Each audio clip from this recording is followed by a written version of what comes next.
It all started with a letter, a small pale pink envelope sealed with trembling fingers. Inside, and words that had taken days to find the courage to write, words that carried everything she never dared to say out loud. Seon-mi stared at the envelope in her hand like it might explode. Her heart was racing, her hands were cold, and still she couldn't let go. "He's just a person," she whispered to herself. But Kim Hyun-woo never felt like just a person. He was the boy everyone noticed, not for being loud or cocky or dramatic, but because he was kind, because he looked people in the eye when they spoke. Because he remembered names even of students most forgot. And because every time he smiled, it made Seon-mi want to write something new. The letter wasn't long, but it was sincere. It talked about how he made people feel safe, about how his quiet, good mornings made her believe in good days, about how he always stayed behind after class to pick up forgotten books, even when no one asked. She signed it with just her initials, because saying her full name still felt like too much. She sat on the edge of the rooftop, legs swinging nervously, envelope pressed to her chest. And beside her, Hye-mi, her best friend since elementary school, bold, confident, the kind of girl who said what she wanted without fear of how it might sound. "You finished it?" Hye-mi asked, sipping her juice. Seon-mi nodded slowly. Hye-mi grinned. "Let me see." Seon-mi hesitated. "It's a little embarrassing." Hye-mi rolled her eyes and snatched the letter gently. "Come on. You wrote it for him, didn't you? He's going to read it anyway." Seon-mi didn't argue. She watched as Hye-mi read silently, eyes darting across the page. Then, "Wow." "What?" "It's actually good," Hye-mi said, almost sounding surprised. Seon-mi blushed. "I mean, it's beautiful. It sounds like a movie." Seon-mi looked down. "Do you think he'll like it?" Hye-mi folded the letter. "He'd be a fool not to." That afternoon, Seon-mi paced back and forth behind the school building. She couldn't face Hyun-woo herself, so she had asked Hye-mi, just like they planned, to deliver the letter for her. "Don't say anything," she had pleaded. "Just hand it to him," and Hye-mi had promised. Hours passed, the school emptied, and Seon-mi never got a text, never got a look, never got anything. That night, she stared at her phone for 2 hours. No notifications, no new messages, just silence. But the next day, everything changed. As Seon-mi walked into the classroom, whispers floated past her ears, and then she saw it. Kim Hyun-woo, standing near the windows, talking to Hye-mi, laughing, looking shy, and Hye-mi, smiling in a way Seon-mi hadn't seen in years. Not just friendly, something else. Seon-mi's stomach dropped. She approached slowly, stopped just close enough to hear. "I really liked what you wrote," Hyun-woo said, voice soft. "I didn't think anyone noticed those things about me." Hye-mi giggled. "I notice a lot." He smiled. "You're different than I thought." Seon-mi's heart cracked. She turned away before they saw her, walked straight to her desk, sat down, stared at the grain of the wood like it could swallow her whole. That entire day, she felt like a ghost.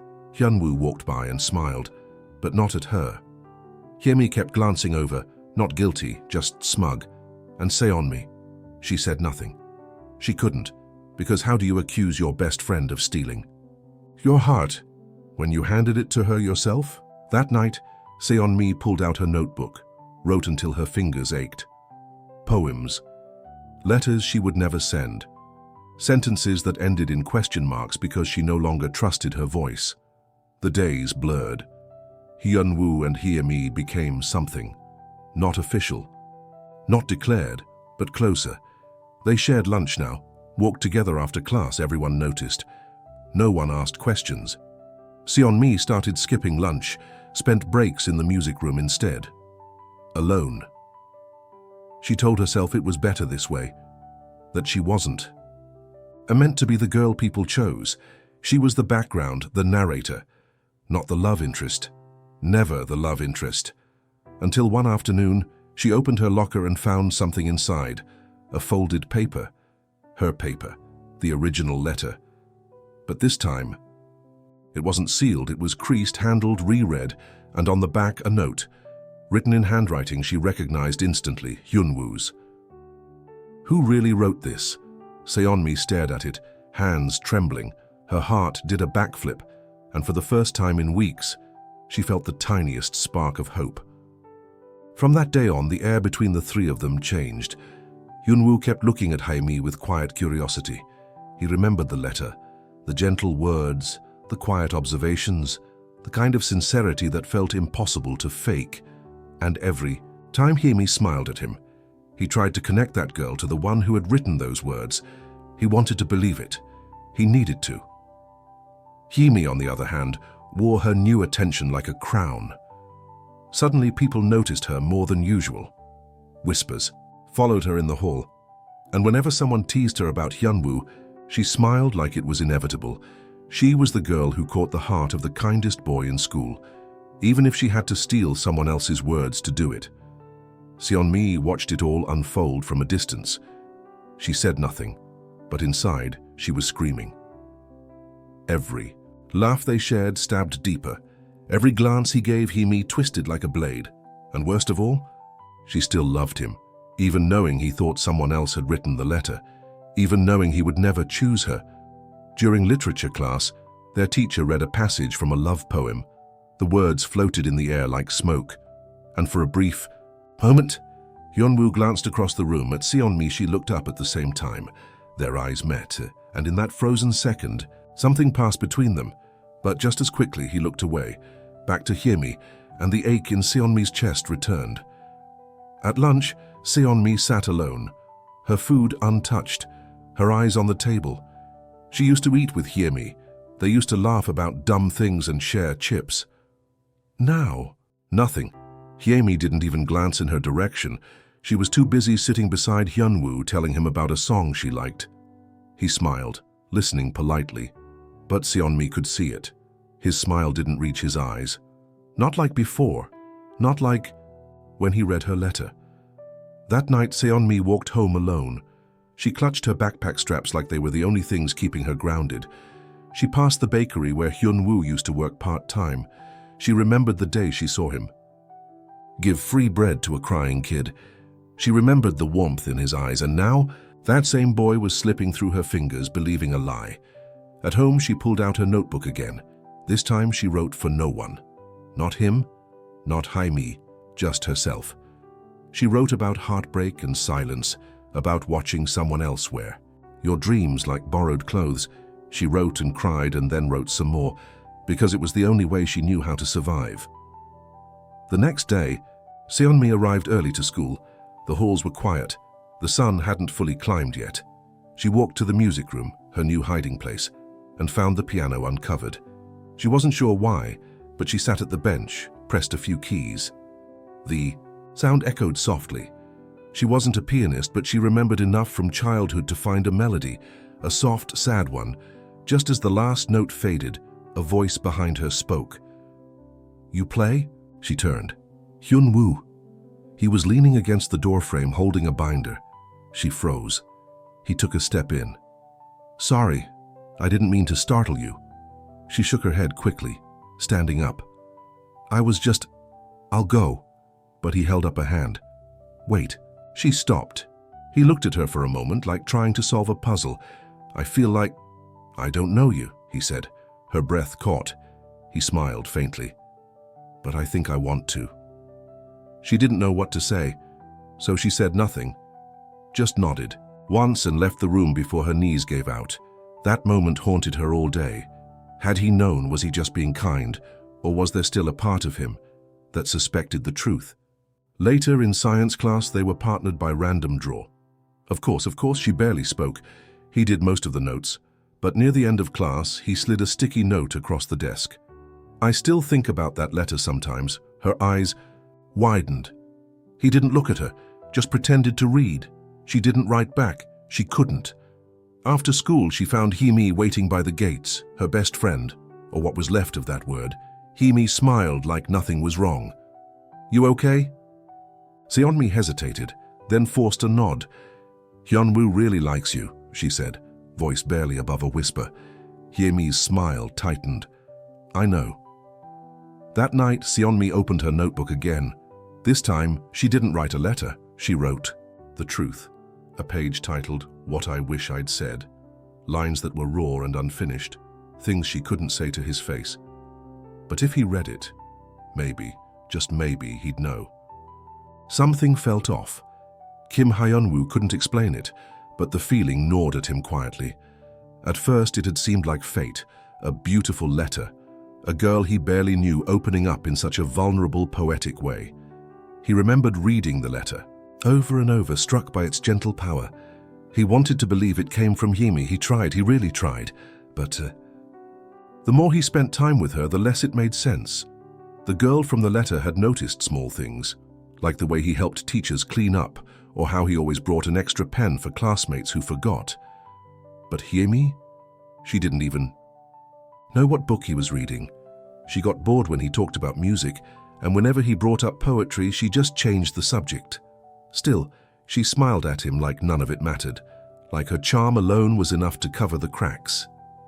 Hyun-woo started to question everything. During their walks home, he'd mention moments from the letter, subtly, carefully, just to see her reaction. But she didn't remember what she had written. She laughed it off, shrugged, or said vague things like, "Maybe I was just having a deep day." But that letter was not vague. It was deliberate, detailed, full of love only possible from someone who had been watching him quietly for a long time, and that someone, he was starting to realize, might not have been Hye-mi. One afternoon, in the school library, Hyun-woo caught a glimpse of Seon-mi. She was at the far corner table, completely absorbed in her notebook. Her pen moved quickly, lips parted slightly in concentration. He didn't interrupt, he just watched, and when she tucked a strand of hair behind her ear and smiled softly to herself, his heart clenched. That smile, that quiet, that world she carried inside her, it felt familiar, like the letter, like a voice he had already heard, just written on paper instead of spoken aloud. Later that day, he made a decision. He needed answers. He found Hye-mi near the vending machines, flipping through her phone. "Hey," he said casually. She looked up, smiling instantly. "Hey, you." He leaned on the wall beside her. "I was thinking about that letter again." Her smile froze for a second. "Oh, yeah," he said. "I wanted to ask, that part about my blue umbrella. How did you know about that?" She blinked. "What umbrella?" He tilted his head. "The one I used during the storm last semester. You mentioned it in the letter." She faltered, then laughed awkwardly. "Oh, that. I just guessed. I mean, you're always prepared." But he didn't laugh. Instead, he pulled a folded paper from his pocket. Not the letter, just something else, a poem, written by Seon-mi. He had found it left behind in the music room. The handwriting was unmistakable. So was the rhythm. He showed it. "To Hye-mi, your writing's changed," he said softly. She stared at the page, then at him. "You think she wrote it?" she said. He didn't answer, but the silence was enough. Hye-mi scoffed, suddenly defensive. "Seriously, Hyun-woo, you think that girl wrote something like that? She watches everything," he said. "She listens." "And what, I don't?" He paused. "You speak. A lot. But you don't say much." Hye-mi's expression darkened. "She would never have had the guts to give it to you. She begged me to do it. I helped. You put your name on it, and you wouldn't have looked twice at her if I hadn't." Hyun-woo's jaw clenched. "That's not true. You're here, aren't you, with me?" Seon-mi was walking past the hallway at that exact moment. She had just left the library, books clutched to her chest, hoping to make it to class early, but when she heard her name and that tone, she stopped. She peeked around the corner just in time to hear Hye-mi say, "She's a shadow, Hyun-woo. You need someone who can stand beside you, not hide behind you." His response came without hesitation. "No, I need someone who sees me, who really sees me." And with that, he walked away. Seon-mi stepped back quickly, heart pounding. She didn't know whether to be happy or terrified, but one thing was clear. The truth was out. That evening, Seon-mi didn't write. She just sat in her room, fingers on the edge of the page, staring out the window. The sky was gray, her heart was too. Because the thing about being invisible for so long is, when someone finally looks at you, really looks, it's overwhelming. The next morning she avoided everyone. She entered the classroom last, sat in the back, didn't speak during roll call. She couldn't face Hye-mi, couldn't face Hyun-woo either. But when class began, something happened. Their literature teacher entered holding a stack of papers. "Today we'll be reading personal narratives," she announced, "and I'd like to start with a special one." She cleared her throat and began to read. Seon-mi's breath caught. It was her letter, word for word. Every student turned toward the front. No one knew who wrote it. Not yet. But the words struck like thunder, soft, emotional, and trembling with truth. "You don't know me, but I know you. I know the way you always hold the classroom door open even when no one thanks you. I know that you memorize names not because you have to, but because it makes people feel seen. I know your umbrella is blue and you pretend not to mind when people borrow it and never return it. I know you say good morning even when your eyes are tired. And I just wanted you to know that I see you too." When the teacher finished, the room was silent. Then Hyun-woo stood up, turned around, and looked straight at Seon-mi. The moment the letter ended, the classroom felt frozen in time. No one moved, no one spoke, except Kim Hyun-woo. He turned around, eyes locked on Lim Seon-mi, not accusing, not demanding, just searching. Searching for the girl behind the words that had haunted his heart for weeks. Seon-mi looked down, cheeks flushed, hands trembling under the desk. She wished the floor would open up and swallow her whole. She didn't ask for this. She never wanted the world to know. It was supposed to stay between pages, between heartbeats, between her and the stars. But the words had been spoken, and the truth was no longer hiding. After class, Hyun-woo didn't follow her. He let her go. And Seon-mi didn't stop walking until she was in the art room, the one place no one ever went during lunch. She sat by the window, notebook in her lap, trying to calm the storm inside her chest. But the door creaked open behind her, and she already knew who it was. He didn't speak right away. He walked in slowly, eyes scanning the room until they landed on her hands, and the pen moving restlessly. Hyun-woo pulled a piece of paper from his pocket, one of the old drafts she had dropped weeks ago. When her backpack spilled in the hallway, he placed it beside her on the table, then pulled out the letter. The handwriting matched perfectly. "You wrote it, didn't you?" he asked quietly. She didn't look up, didn't answer. He sat across from her, voice softer this time. "Why didn't you tell me?" Her lip trembled. "Because it wasn't supposed to matter," he frowned. "Of course it matters." She finally looked up, eyes brimming. "I'm not like her. I don't shine. I don't know how to be seen." "You already were," he whispered, long before the letter. At that moment, the door slammed open. Hye-mi stood there, face tight with panic and rage. "What is this?" Her voice echoed. Hyun-woo stood. "Hye-mi, you're seriously falling for this." She marched over, grabbing the notebook from Seon-mi's hands and flipping through it without permission. Sad little poems and pathetic fantasies. "That's all this is?" Seon-mi gasped and tried to take it back. But Hye-mi was on fire now. She couldn't even hand the letter herself. "You think this girl is brave enough to love you? She couldn't even look you in the eyes a month ago." Seon-mi stood frozen, tears streaming. Hyun-woo's jaw tightened. He stepped between them and took the notebook gently from Hye-mi's hands. "Don't speak for her," he said firmly. "She has more courage than you'll ever understand." Hye-mi scoffed, masking her hurt with mockery. "You're being stupid, Hyun-woo." "No," he said, looking at Seon-mi. "I'm finally seeing clearly." But Seon-mi couldn't take it anymore. She grabbed her bag, tears blurring her vision, and ran out of the room. She didn't stop when Hyun-woo called her name, didn't stop when students stared, didn't stop until she reached the rooftop and collapsed behind the door.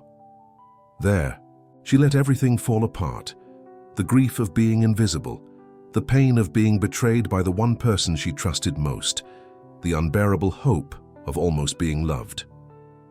Downstairs, the school buzzed with rumors. Some students had heard the classroom reading, some had seen her run. Whispers spread like wildfire, but Hyun-woo didn't care. He sat in the empty library, reading every page of Seon-mi's notebook, Her drawings, her lyrics, her broken metaphors, her heart, spilled across ink and silence, and he realized something that left him breathless. She had been writing to him long before the letter, in glances, in pauses, in every unnoticed corner where she quietly existed, and he had been too loud to hear it, too surrounded to see her standing just outside the spotlight. The next day, Seon-mi didn't come to school, nor the next, nor the one after that. Hyun-woo waited. He checked the art room every break, the library, every lunch. He messaged Hye-mi, who only responded, maybe she finally realized her place. He ignored her, because he knew where Seon-mi's place was now. It was right beside him. On the fourth day, during literature class, Hyun-woo stood up mid-lesson. The teacher blinked, startled. Kim Hyun-woo? He held up a piece of paper. I'd like to read something. The room fell silent. He stepped to the front, held up the notebook, and began. She wrote in silence, not because she was afraid, but because no one ever stopped talking long enough to listen. She noticed details the world ignored, a loose thread, a forgotten thank you.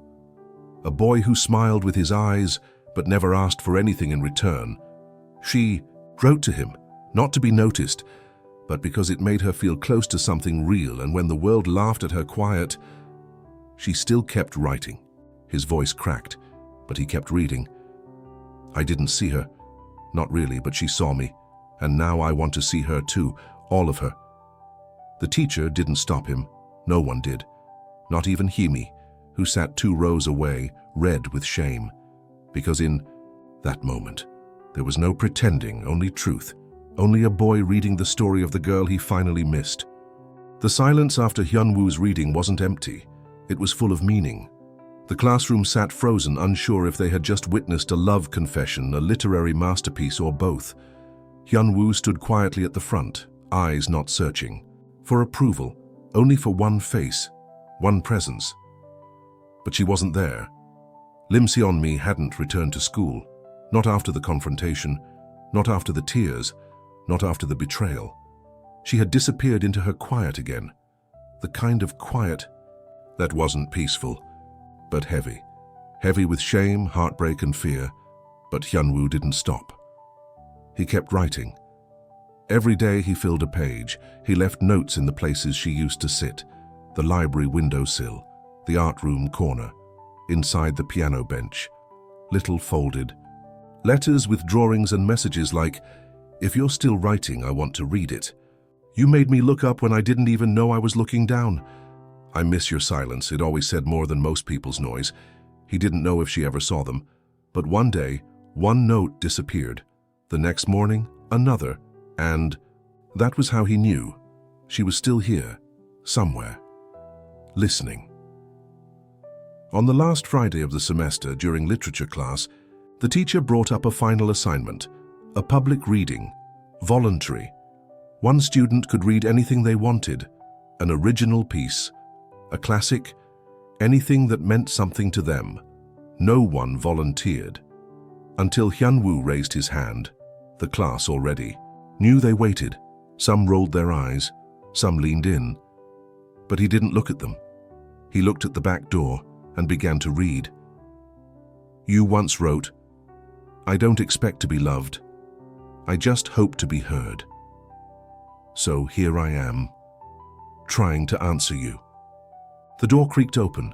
She stepped in slowly, hair tied loosely, backpack slung low, no makeup, no mask, just Seon-mi raw, real. Hyun-woo's breath hitched, but he didn't stop. You taught me that love doesn't always scream. Sometimes it whispers. In margins, in folded pages, in borrowed pens. You made me want to read slower, listen deeper, and maybe, just maybe, rewrite what I thought love was. By now she was at the back of the room, hands clasped together, trembling, eyes glassy. He closed the notebook, walked slowly to her. Everyone turned in their seats. It was so quiet, you could hear hearts pounding. He stopped in front of her and whispered, If you write, I'll read. Her eyes welled up. He smiled. If you feel, I want it. Her hand flew to her mouth. A sound escaped, a sob, a laugh, something in between. And he did the only thing that made sense. He kissed her, soft, respectful, but certain. Gasps filled the room, then applause. Real, awkward, beautiful. And in that moment, for the first time in her life, Lim Seon-mi wasn't invisible. She was loved, fully, openly, irrevocably. Later that day, she opened her notebook again, not to hide behind the words, but to begin a new chapter, this time with someone reading every line beside her, not because she needed to be saved, but because she was finally seen,